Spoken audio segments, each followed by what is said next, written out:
it's my absolute pleasure to interview Andrew Morello today on the Inspiring Humans podcast. Welcome, Andrew. Thanks, Steph. Great to be here. Appreciate your time as well. So before I throw to you to give us a bit of a snapshot of your epic life, Yes. I'd love to just mention something that I saw in your bio, which was, that you're passionate about helping people make the most of their precious lives. And indeed, our lives are so precious. Every day is so precious. And you would know that more than ever because you've just had a newborn baby. I have indeed. Beautiful. Lion Mane Morello. Yes, that's what I've named him. Correct. How exciting, and what an epic name. Yes. So give us a little bit of a snapshot. You are such an entrepreneur. Just give us a bit of a snapshot of what you've been involved in and what you're currently involved in. Yeah, so it's interesting, and I know you're in my hometown, Melbourne, today, and I'm in. I've still got my home there, but I'm in my Sydney property today, and it's interesting that whenever I talk to someone that's from Moonee Ponds, I actually, and in these sort of circumstances, or even not being recorded, I always explain to them that my career actually started on the corner of Pascoval Road and Buckley Street in Moonee Ponds.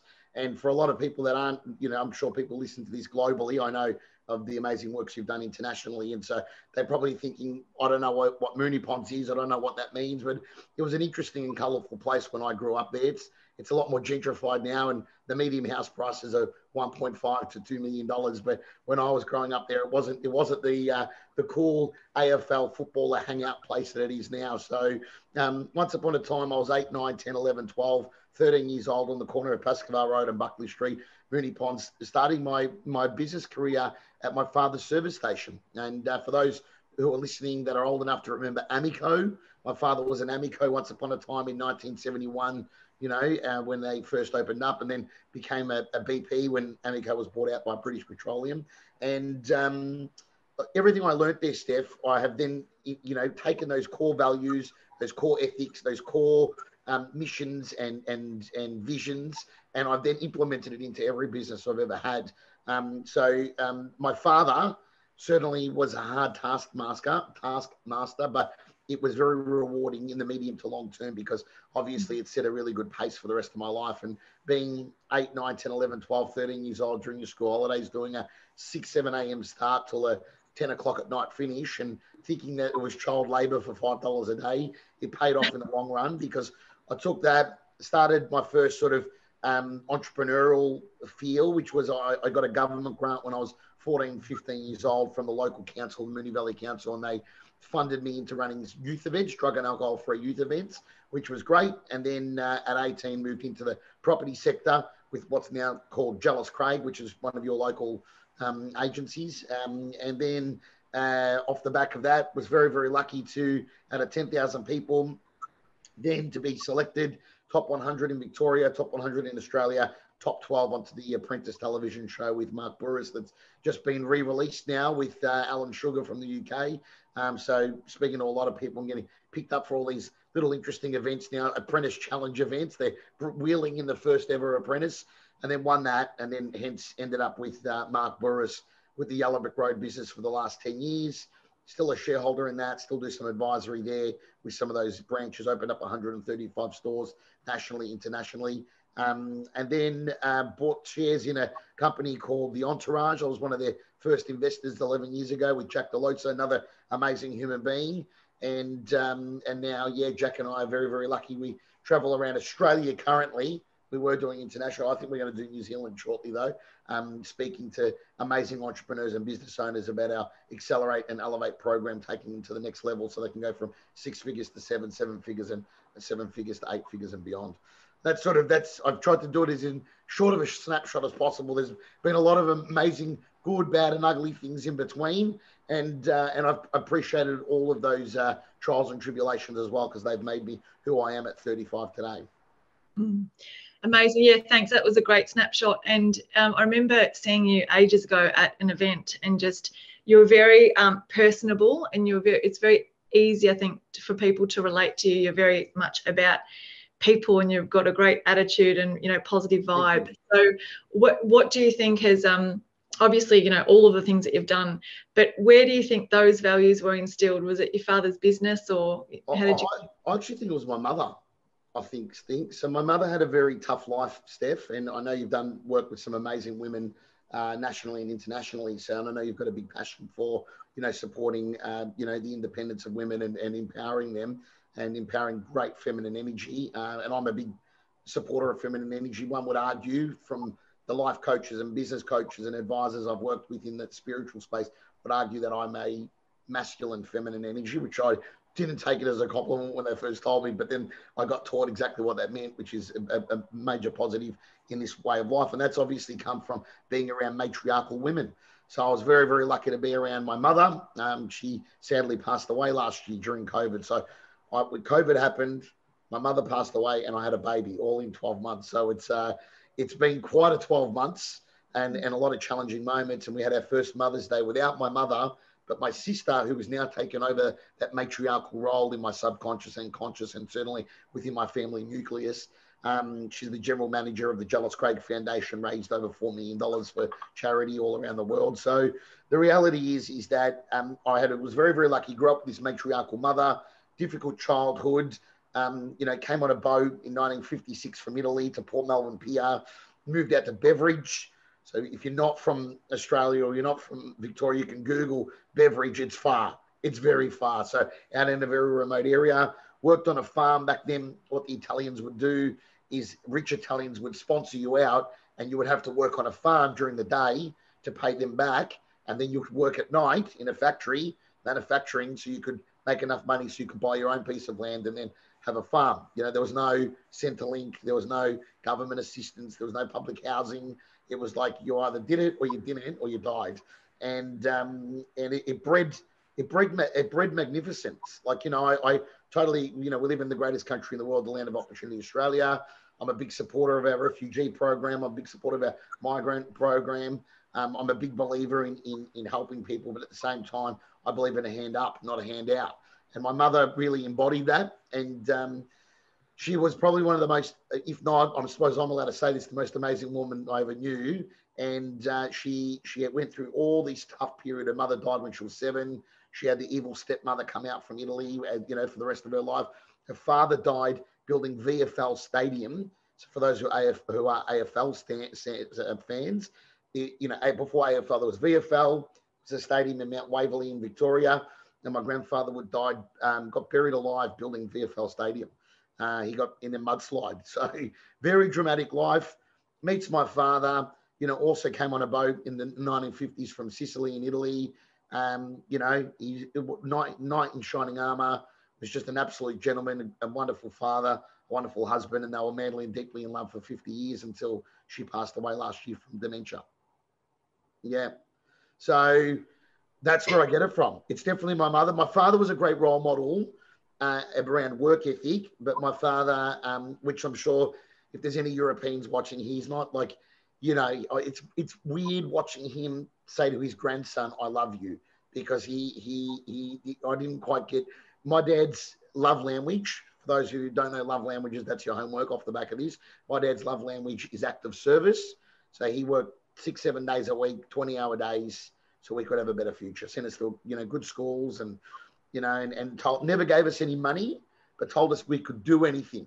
So when I said I wanted to run underage dance parties when I was 15, most fathers would have gone, "No way." And he's like, "Okay, how are you going to do it?" And he made me go make a budget. And I went to the budget thinking he was going to give me the money. And then I showed him the little one-page budget I written with grey lead on lined paper from St. Monica's Mooney Ponds. And he's like, "Okay." So I needed about $9,000 to get it started. And he's like, "Okay, so we're going to get the $9,000 from?" I'm like, "You." And he's like, "No." So once again, a little bit of firm but fair love and great role models. And that's just forced me to go out and make magic happen.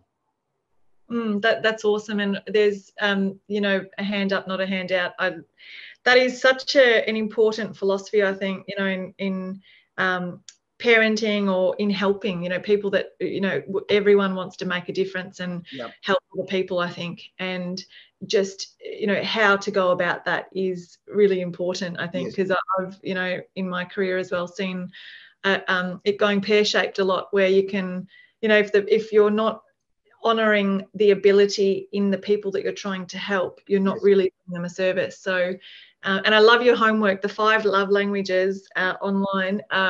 It's so interesting because, we are all different. And I remember doing that quiz online, to find out my love languages, and there's physical touch and acts of service, and I forget the other ones.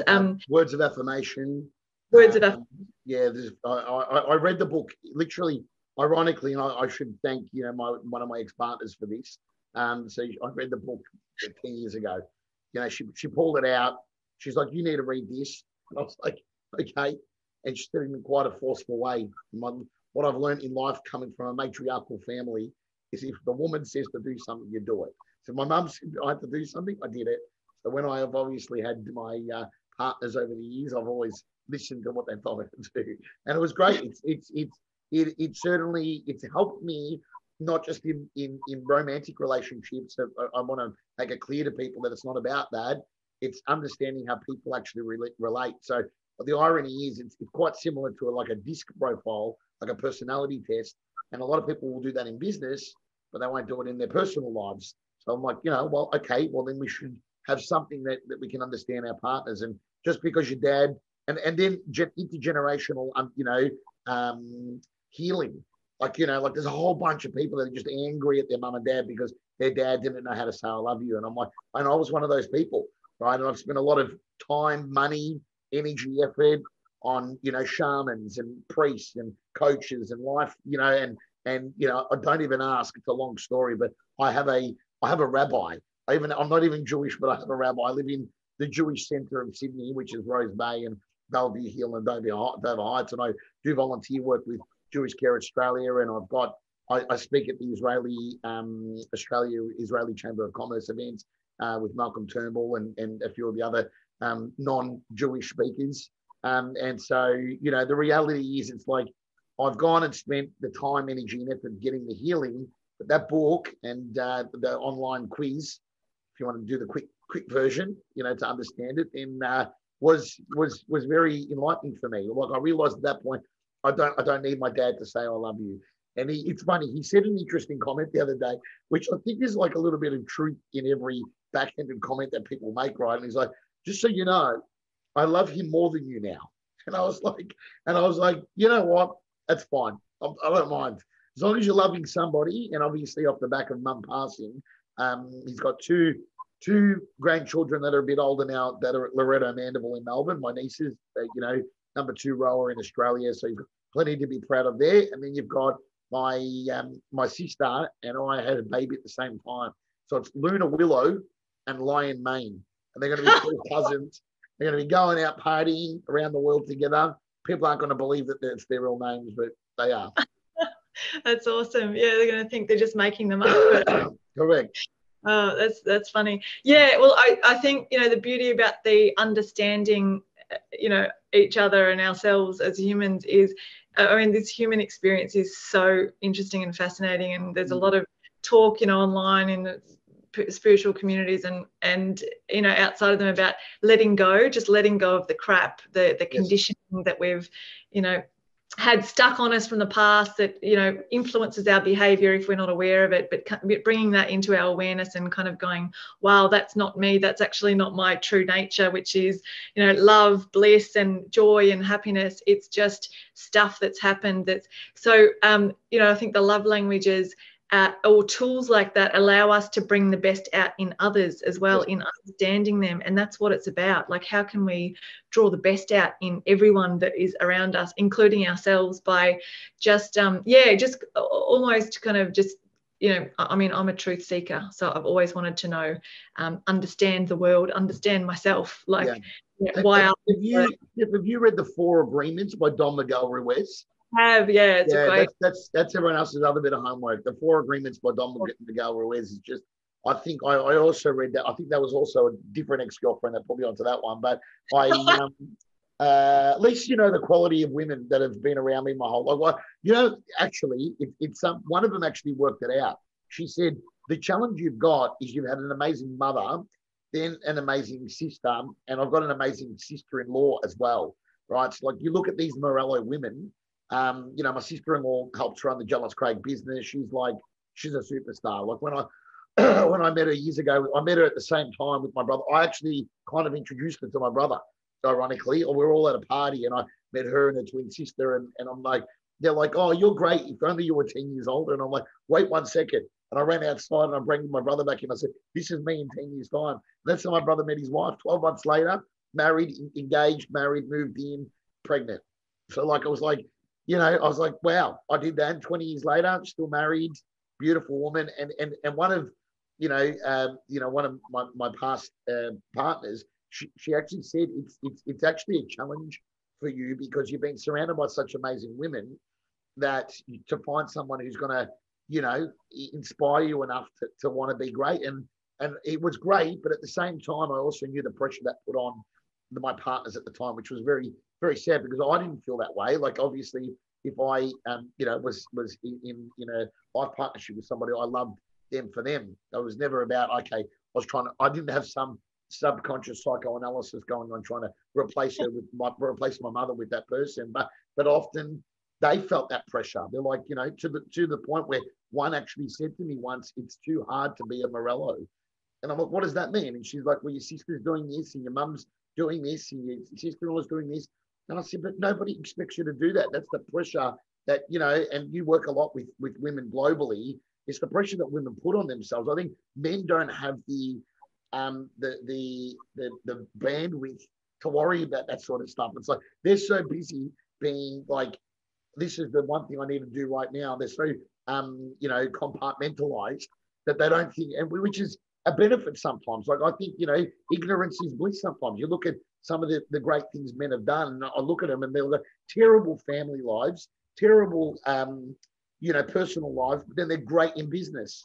Or I look at the other way around where they're terrible in business, terrible with their money, but they're wonderful fathers. You know, like, you know, one of my partners had an ex-husband, they had 2 kids, and he was a terrible guy, like as in like he couldn't get his shit together, but he was an amazing father.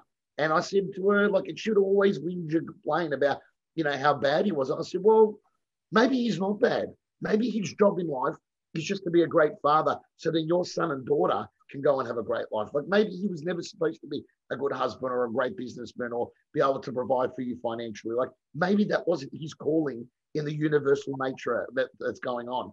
And she was like, I never really thought of it like that. I said, well, of your own admission, you said how much of an amazing father he is. He's there every week in, week out. He picks them up, drops them off, takes them to sport, comes and sees them in the morning, sometimes even 10 minutes if he knows they've got an important test on or they're playing inter-school sports or something, but he can't go because he's got work, but he makes sure he's there. I said, I think, you know, he wanted to meet me straight away, like obviously because I was going to be around his children. And I look at that and I go, well, maybe him being a great father is his role to play.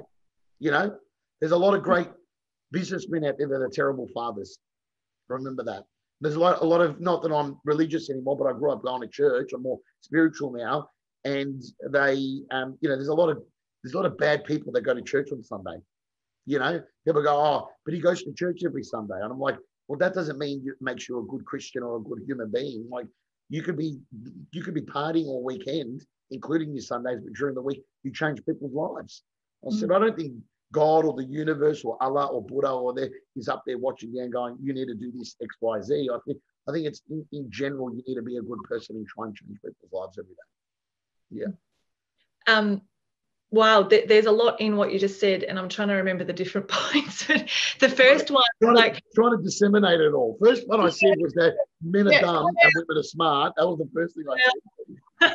No, just one of the things was, you know, that comparative thinking that you just mentioned through the example of, you know, a partner I can't be like, that is so useless for humans to compare ourselves to others. Like it is just a complete waste of energy and time because we are so unique. Where, you know, our stories are unique, our life experiences are unique, and as you just mentioned, our our purpose in life. You might find some poor bloke, I was going to say something, in a corporate job that is not, you know, that's not making his heart sing, but for whatever reason he's in corporate and he's, you know, when he should be out on the land, you know, doing in his workshop, mate, on the tools. So it's just that's a really awesome way that you kind of allowed, was it your sister, to see that differently, or whoever it was?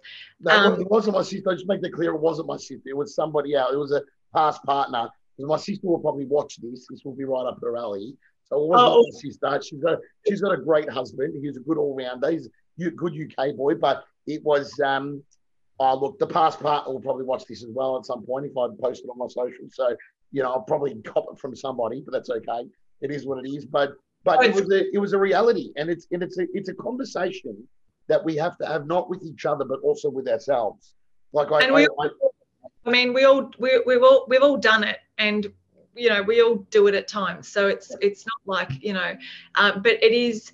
I mean, my personal beliefs is there is a divine plan for all of us, and it's how able we are to tune into it, you know, and to almost kind of, you know, get ourselves out of the way. And you know, our thinking, for example, is so crucial and critical, but we're never taught, you know, how to think to serve ourselves in our lives, and how to really, you know, encourage ourselves. If we are going to think, use thoughts as tools, you know, to support ourselves.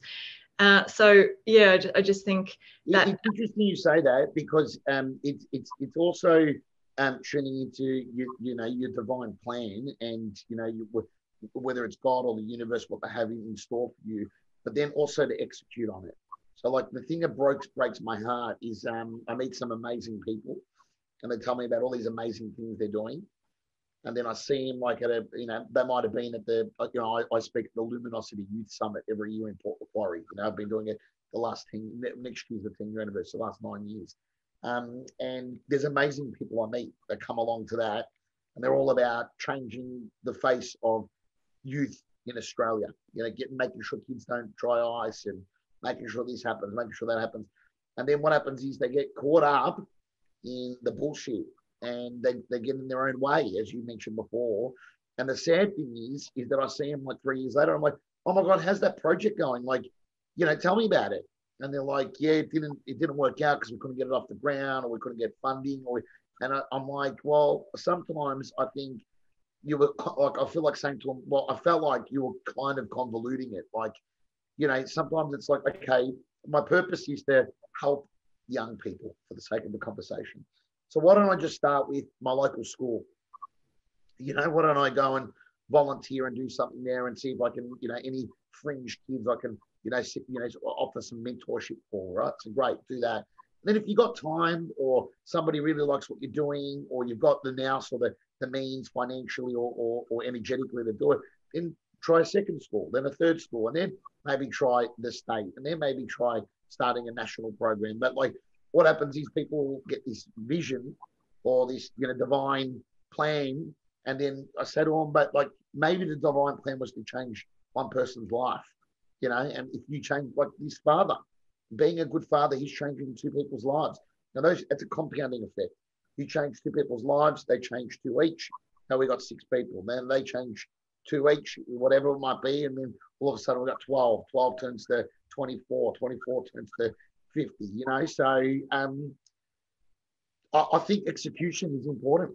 You know, I think like you're executing, like, you know, you're doing things. You know, you obviously you're not being able to travel internationally right now, but I'm sure you're still growing your community. You're speaking to people like me, and I'm sure this is a way for you to engage and interact with your community. So that way, there's often times that, you know, maybe right now we can't take people to some, you know, developing nation and see the trials and tribulations that put into perspective and inspire and motivate us to then go and do great. Maybe we can't do that right now, but we can still do it at this level. We can still communicate with them. We can still be there to answer questions and offer support, and we can do it at a local level.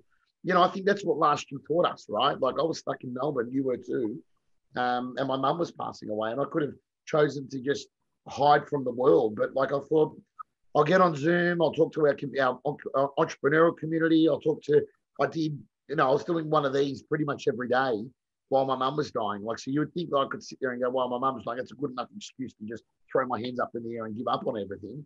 But I went, well, and maybe that's more motivation. Like, my mother wouldn't have let me do that. If my mother was well, she would have been like, What are you doing today? Whose life are you changing? What activity are you doing? What sport are you playing? What public speaking event are you going to? Like, she would, I'd see her checking my social media, liking shit at 2 a.m. And I'd ring her the next day and I'd be like, what are you doing on Facebook at 2 a.m, Mum? Like, I'm still up because I've finished speaking at an event. I'm off partying now, right? So I see it liked by Pauline Morello. I'm like, what are you doing at 2 a.m? She's like, I just like to catch up on where you are in the world. It's very beautiful. What a legend. Yeah. What a legend. Yeah. And, I think when you were talking about, catching up with people that had an idea later, and it's so, I hear a lot of different people speak, and I'm sure everyone does, online and all the rest of it, but it's so common for when people are telling their stories to mention that one person inspired them to do this, or one person said, why don't you do this, and created an opportunity or a platform for them to actually step into that and, ignite that flame in them. And I think, the next step on from that is to be around like-minded people, for people, 100%. Be around supportive people, to help them to flower and to flourish. So crucial. And maybe, people don't have enough of that. Yeah. Which is why we started the Entourage. Like, when Jack and I kicked that off, we were like, how old were we? 35 now, so 24 we both were. And he's a Brighton boy, but he didn't come from a wealthy family. His parents were in social enterprise and philanthropy and so forth. And like, it was because we felt like we were odd. Like, if a lot's happened in 11 years in the entrepreneurial space, like back then, you were still being told when you finished school, like, you need a degree, right? And so both Jack and I don't have degrees in something. And then obviously when I got to Sydney, we didn't actually know each other in Melbourne. So what happened was, I got to Sydney, won The Apprentice, got to Sydney, and our mutual friend, Bo Chase, ironically, hi to Bo, his wife will probably definitely watch this and be right up her alley, Emma. And she, he goes, you need to meet my mate Jack. So I'd grown up with Bo in Essendon. We were all from the wrong side of the Yarra. So we grew up in Essendon, being the troublemakers that would go Bayside. And so he ended up knowing Jack. And then he's like, you two need to meet each other. And we met each other, and it was like love at first sight. It was like, the atoms split. And then we started just meeting every once a month in Melbourne and Sydney, in my Jealous Craig office in Melbourne, in Kensington, and my Yellow Brick Road office in Sydney. And people would just come and sit with us. And it started with like 5 people in each state, and it went to 15 and 50, and now we've got thousands. We've had over 400,000 people go through some sort of a program, a day, a course, or whatever it might be. And we've got members in 11 countries now. So like, all of a sudden, it's like, you look back on those 11 years and you look at the people we've met and the movement we've tried to create. And people always say to me, what do you think's the most important part about entrepreneurialism? And I said, they say to me, why are you doing all this, right? Like, you've probably missed out on a lot of your life. And I don't look at it that way, but they look at it that way. And I said, well, Andrew Morello wants to make lots and lots of money to pay other people really, really well to do the things he doesn't want to do, so he can do more things he loves doing with the people that he loves. And so like, I've gone on that mantra my whole life, right? And if you do that and you do it with a values-driven, heart-filled and heartfelt way, what's often happened is people have just gone, shit, I want to be a part of that. Like, so like, how do I become a part of that movement? And then they've embodied that. I've had people say to me, can I steal that? And I'm like, mate, type it up, print it up, put it in your office, put it in your lounge room, wherever you need it. But yeah, if you want to make lots and lots of money, is that the reason why you started a business? You want to make lots and lots of money, pay other people really, really well, so you can do the things that you love doing with the people you love. Picking up your kids from school, dropping them off, going to, becoming your son or daughter's soccer coach or footy coach, or whatever it might be. Like, if your dad wasn't able to do that, or your mum wasn't able to do that, and you really feel like that's something you're being called to, then do that. Like this morning, I got to wake up and play with my son. Like, like my dad didn't have the luxury of doing that. This weekend, last weekend, he's 10 weeks old, by the way, and he's been on 8 flights already. Right. So like, we flew to Melbourne, we flew to Sunshine Coast, we're visiting family. Like I went on my first flight when I was 16 years old.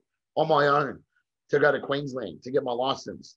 Don't tell anyone, because you could get it at 17 there. And we had property there. So I went up there. And once again, my dad didn't say no. Like, this was great parenting. Like, I was 16 years old. I got my hours in Broadmeadows in Melbourne. And then I go to my dad, I'm going to go to the Gold Coast and get my P's at 17. And he's like, how are you doing that? I said, well, there's a loophole. You've got property there. I can say that I live there. And he's like, you reckon they're going to let you do that? I said, whether they let me or not, I'm doing it. And my dad didn't say no. He said, good parenting. Like, he didn't go, no, you're not allowed to do that. He said, how are you going to do it? And you show me how you're going to do it. And I pulled my own money out, bought my own ticket, you know, organised to stay with family up there. My dad's like, all right, go for gold. And I came back and I rang him and I said, do you want the good news or the bad news? I'm on the 15th of March on my 17th birthday. He goes, give me the bad news. The bad news I got my motorbike license as well. And he goes, what's your good news? I said, I got my car license. He goes, do you want the good news or the bad news? And I said, what is it? He goes, you know that car you bought for $1,500 from your godbrother, your Nissan Pulsar 1986 Pulsar? I'm like, yeah. He goes, well, I sold it. And I said, that's terrible. He goes, yeah, well, I thought it was there. I'll put a for sale sticker on it. We'll see if I can make you some money. And I said, how much did you sell? He goes, well, do you want the good news though? I said, what is it? He goes, I sold it for $3,500.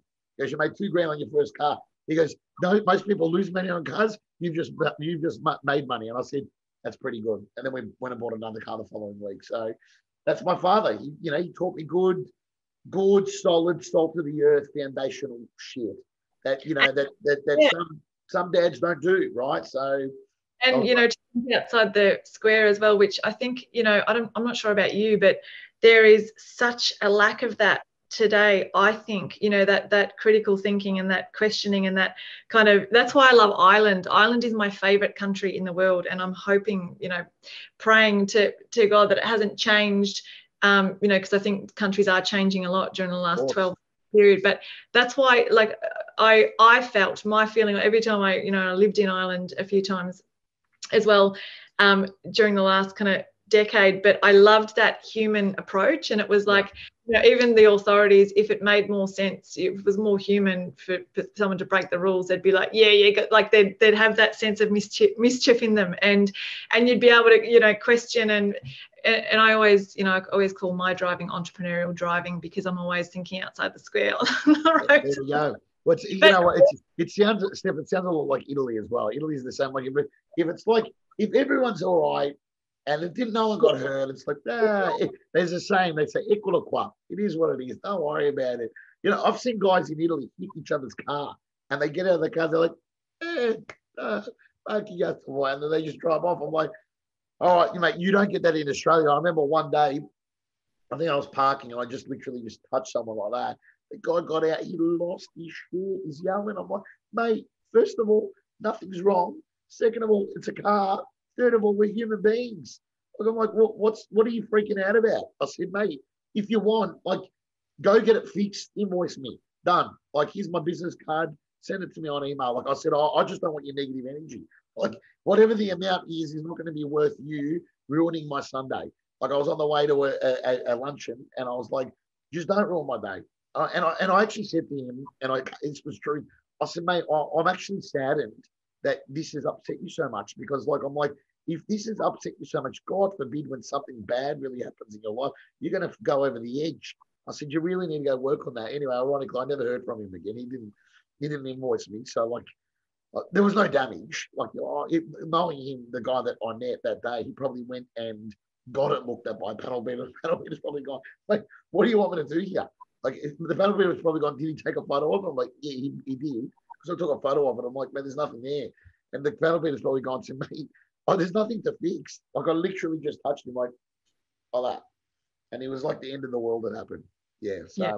I just want to pick up on something you said, because a few minutes ago about people's kind of role, and you mentioned something about international. Maybe we're meant to be doing things local, and that has been a massive shift in my understanding and connection, I think, over the last 12 months, because I've always been quite global in my thinking and my passion, and most of my network is kind of overseas, because I've been traveling around for the last 5-6 years, and even just in the last 6 months, I've really surrendered and kind of been doing a lot of things locally, but I'm not talking about, establishing just on a daily basis. Yeah. More and more I can see at the end of the day when you go, oh my God, that was actually magic what happened today. Like Yes. what you're talking about that car accident and meeting that guy. Maybe you were meant to meet that guy to, plant that seed with him. Just to remind him that it's not so bad. Yeah, and to think about, maybe his anger management, but maybe just being grateful for life. Or I think we're kind of put in these different situations with these different people. It might be, paying for the petrol at the petrol station. Yeah. But and there is so much magic happening on a daily basis. And I think, I've become aware of my own conditioning because I love to get shit done. I'm an action woman. But actually, sometimes during COVID, I've sat in the park for half a day staring at the trees and yeah. I've loved it, but so much has happened in that just sitting there doing nothing, and the epiphanies. Or so it's I think the more you go with the flow, and you were talking before about I love your mantra, but your intention, it's very clear, is for the greater good, to actually make a difference. And I think, I'm a great believer in everything is energy, and I think that the natural flow moves with people that have that vision of the greater good. So yes, we're living in a world that is based around money, but I think my journey has been quite different, where I've just had this burning desire always to make a difference, and that's what took me to Nepal. And and I've been so looked after monetary wise, like ridiculously, because I think that I think we're kind of moved past the time now of people just wanting their business for their own car and their own. It Correct. Has to be out the greater good. It's interesting. So on that, first of all, sitting in the park, I do it all the time. Like I'm across the road from the water here and the park here, and that's where I was this morning. I think when we first logged on, I told you, she said I look like I just got out of the ocean. I haven't gotten out of the ocean today, but I do sometimes go in the ocean. I do often. I'm a Piscean, and my son's a Piscean. And Keneal's a Piscean, so like everyone's a Pisces around here. So number one, practice present moment awareness. Number two, embrace the uncertainty of life. Number three, let go of the outcome.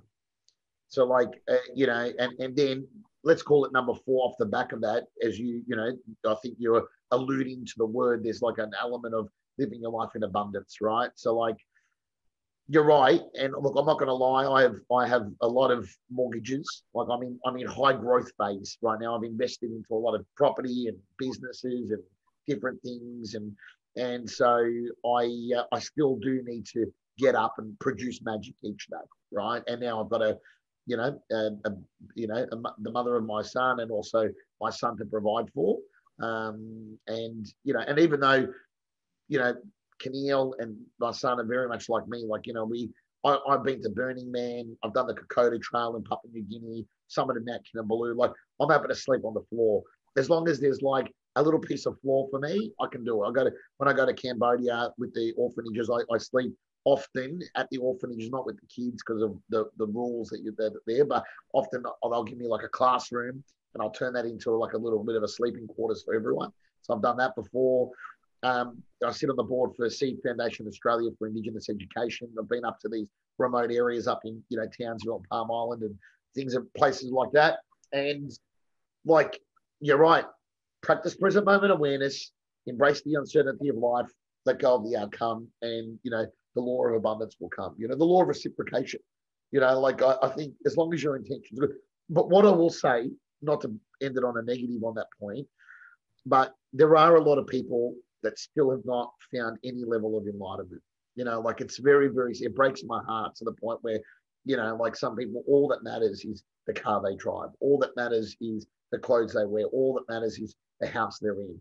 And that hurts me sometimes. Like I think, especially Australians, because we live in such a time of prosperity where we should be so much more in tune with, how lucky we actually are. But they're sitting there, ruining their family life or their relationships or their relationship with their children or their health so they can just make more money. And I'm like, what's wrong with the car you've already got? Or what's wrong with taking a bus? Like I actually haven't owned a car for 7 years now. I don't own a car. I take the ferry every morning to work.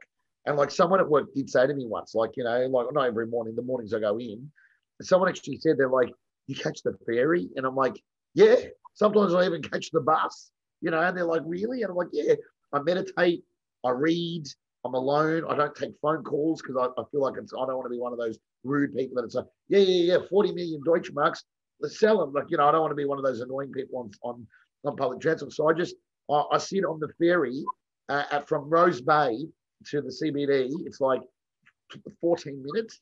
I sit out on the hull of the boat and I meditate. Like it's the most, you've got one of the most picturesque harbors in the world that people would die to be here for, literally die in some countries, and have put themselves on refugee boats that get here so their kids can see this harbor. And where, you know, and the thing that other thing that kills me, there's people on the ferry, like heads in their phone. Like, stop and look at this beautiful city that we're so privileged to be on the water today, you know? So yeah. Anyway, we just got to keep doing it, Steph. We've got to keep doing what we're doing. And everyone's on their own path. And I think something that stuck with me, that a guy called Dr. Tony Quinn, I did one of his incredible, like, next level seminars a couple of years ago, but something that stuck with me that he said was, how caught up in yourself are you, you know? And I think, good. I like that. His name is Tony Quinn. Dr. Tony Quinn, he's the best thing I've ever done in my life. He's really connected me up like never before. Right. But what you were just talking about reminded me of a while ago. I was catching, geographical, what's it called? Directions in the GPS, and is not my strongest asset, but orientation isn't your strongest asset. That's right. That navigation and orientation. I think that it would be, because I've traveled so much, but I was catching a train home a while ago, and I got off at the wrong stop, and I got off and I was like, shit, where am I? And so I was like, oh God. So I went, outside the train station, saw a bus stop, and I'm standing at the bus stop, and I'm going, I don't even know if this bus goes, I haven't got a bus in years. And then I see a bus coming around Northland Shopping Centre, and I was like, oh yeah, I wouldn't mind going to Northland. So I'm on the bus. Hey. Mum was laughing her head off because she, I'm so random. She never knows where I am or what I'm doing. Yeah. And she's like, where are you? Oh, I'm just on a bus to Northland. She's like, what are you doing? That happened, correct. But you sometimes it's important to get lost in order to find yourself. Yes. Yeah.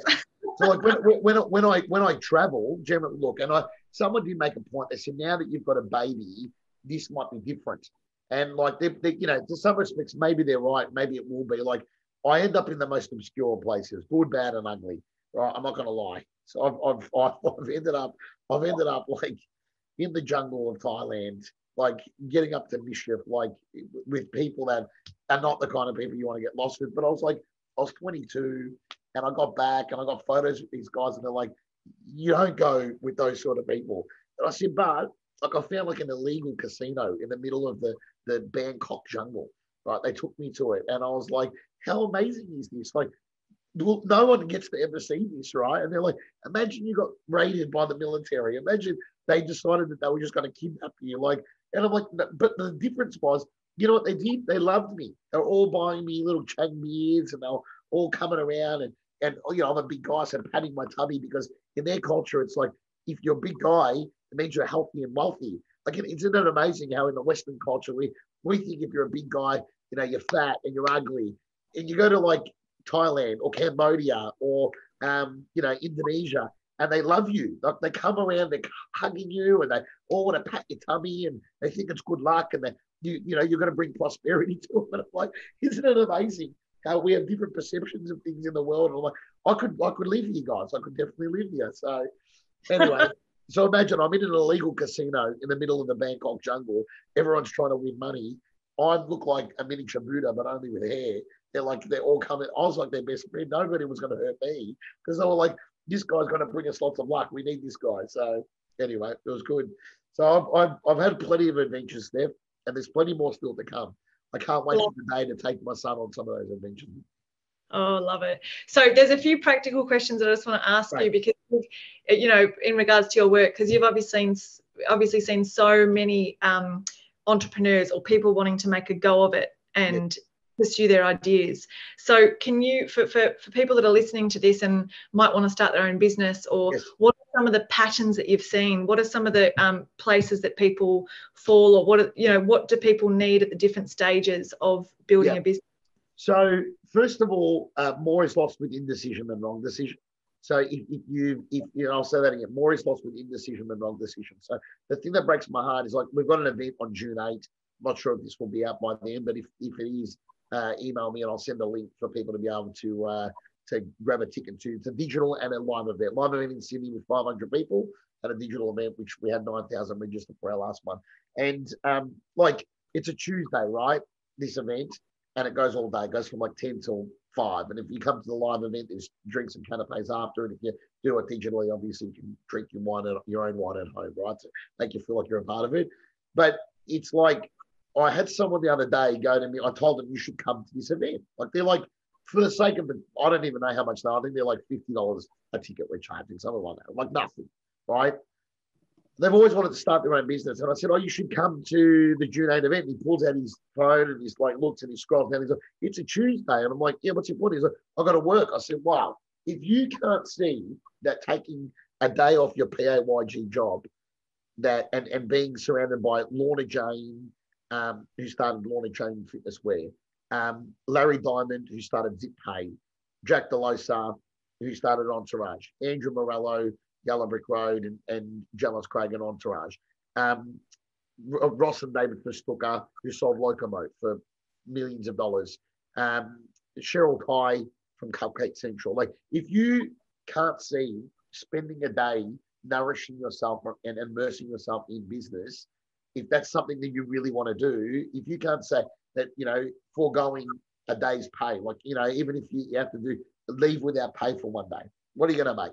$300-400 in your job, 500, let's call it 1,000. Best case scenario, you're getting paid $1,000 a day. You must be great at what you do. If you can't see more than $1,000 worth of value in that, then you probably shouldn't be in business. 1, 2, you're going to be talking about it for the next 20 years. So number 1's more is lost with indecision than wrong decision. Number 2 is just, I think start surrounding yourself and immerse yourself with the right people. You talked about it before. There's a thing, proximity is power. I know that sounds a little bit too capitalistic, but it is, right? So, like, I was very lucky, surrounded by, the Mark Bourises of the world, the Jerry Harveys, the John McGraths, the Geraldine Coxes, from Sunrise Village, Cambodia, also Order of Australian Medal winner, right? So, like, I talk to her all the time because she nourishes me, not in a business way, but in a spiritual way and in a persistence way. 25 years rescuing children from child prostitution and begging circles, right? Like, I take that nourishment and that persistence, and then I go and take that into my business world, right? And then last but not least is resilience. Like, if you have a go, sometimes you're going to fail. So if you fail quickly and have another crack, right? And if you're ever going to, I know that you've got a global audience, but if you're in Australia and you're watching this, like, we live in the greatest country in the world. Like, there's so many grants right now. Like, if you've got half a chance or half an idea, go out there, speak to who you need to speak to, and give it a go. Yeah, awesome. And, I think at this time more than ever, people are building communities around them of like-minded people. Yes. A lot of different ideas on what is at play behind COVID and what we're creating as the new. So you've probably seen lots of different communities form. What have you seen work really well with people that are building communities? So, and I've seen it in a cross-reference. Obviously online communities have become massive. Like, if you had told me we were going to run a digital event with 9,000 people registered, I would have told you you were crazy. Like, well, we were not a digital-based business at the Entourage, but certainly we're doing it world-classly now. I would argue that if you're looking to create a community, it needs to be with, values-driven and a heart-filled intent.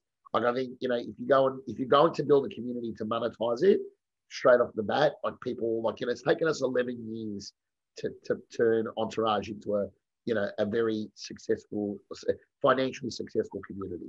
It was very much pride. So, like, within our members now, there's probably $700 million worth of revenue between them all, doing business with each other in 11 countries, right? So, like, obviously we're doing something right, but, like, when we started, when we were 24, we started a thing that was called the Unconvention and it was Australia's. So we're about to have another convention in June 8th.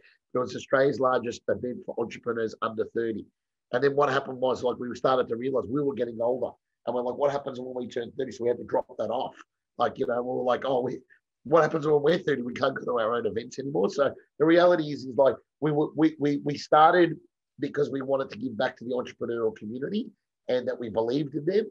And I think that's got to be your intent. Here we go. Here's the perfect piece of advice. Get your vision, mission, and values right. If you get those three things right, the community will come and the monetization will come. And in terms of, because it's very different, obviously, offline than online. Yes. A lot of people, scroll their phones and they're seeing so much, and they might, a lot of people see stuff and don't like or comment or. Yep. How did you go about engagement? When did you see your engagement really kick off? I'm not going to lie. The solid engagement comes from getting back face to face. It does. So like the quality of the conversations and the quality of the relationships you have with people are back, and hence the reason why we're back on tour. Like we did Townsville, we did Terrigal, we did Melbourne a couple of weeks ago. We're doing Byron Bay, Ballina, Port Macquarie over the next couple of months. So face to face, I still reckon nothing beats it. But you can if you are going to do digital stuff, you've got to keep in mind people have an element of Zoom fatigue now, right? They do. You have to have an element of there's a lot of noise out there, so you really need to be doing something different. And I think it's really, really important that if you are going to do digital, that you've got a strong message. It needs to be a strong message. It's something that's got cut through, right? And at times can be controversial. Like when we were building our community, we probably wouldn't do it as much now, but like we pissed off the universities. Now Jack and I both lecture at universities all around Australia, so we've put that to bed. It's a little bit like Mark Bouris when he started Yellow Brick Road. It was all about like, let's beat the banks, But once you sort of you do that for cut through, and then now you collaborate with the banks because they don't want to help everyday Australians, right? But if you can be the vehicle, the facilitator, then great. Same with the universities now. Like they see us as like a conduit for them. Like they go, okay, well, if they're going to pay to do let's call it $12,500 program for 12 months with you, then they'll pay, sometimes somebody will pay 80 grand to go do an MBA or something like that, right? So, Yeah, amazing. Thanks for reminding me of this super random thing that I did, before when you mentioned that people need to have skin in the game. If it means take a day off work, if you really want, how much do you want it? You've got to kind of take some initiative and get some skin in the game. But when you were talking about the petrol stations at the beginning and that your dad used to run it, I remember first when we were selling the 7 women products that the women were making in Nepal, I had no idea what I was doing. I had these container loads coming from the products that they were making. More and more women were starting to work for us in Nepal, and I was thinking, holy moly, I have to drum up some business here for people to actually buy these products. Otherwise, my parents... You had skin in the game, correct? You had skin in the game. Yeah. And I remember, just you'd see opportunity everywhere, and you really lit up by it. And I was driving past this tiny petrol station that's still there, owned by a Sri Lankan couple in just West Heidelberg here. And I always had products in my boot. So I went into the service station. I said, would you ever just put a little, thing of scarves here? I can give you 10 or 20 to begin with. And I was paying the women, the materials and the wages $10. And by the time it got here, the cargo, $10. And then I'd be like, and you can have $5 off each scarf, and we can have $5. Sometimes I pass the petrol station, I'm like, I'm so grateful for people like that kind of said yes. Do you know what I mean? $5, and some of the finger puppets, like you make $1 profit off a finger puppet, and so it's always remember and really love and grateful for those people at the start that were just like, yes, let's do it. It's a beautiful, I think that's a nice little bow around today's conversation. You're right. Live your life in gratitude, appreciate where you come from, and always keep there's an element of always keep hustling, right? If you've got a purpose, then keep your product in your car. Always ask someone a question. Do you want to be on my podcast? Do you want to come to this event? Do you want to get involved in our community? Like, there's no harm in asking them. Exactly. Thanks so much for your energy and your golden nuggets, and you're awesome, and it's been a fantastic conversation. I'm sure everyone listening will take. And, So, what we'll do is, if you email, we'll send a couple of links that you could attach to this as well. If anyone wants to get in touch, or some discount codes for any of the events or anything like that. And obviously, if anyone wants to hit me up on Instagram at Andrew Morello, or on LinkedIn, Andrew Morello, so they'll find me there. Thank you so much. Keep doing all the amazing things you're doing. I look forward to catching up in Melbourne with you over a latte or a wine. You can choose.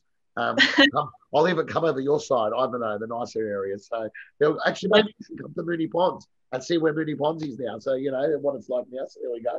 But thank you so much, and appreciate your time today as well. And I'll put those details in your bio as well for this podcast. Beautiful. So thank you, Ian. Thank you.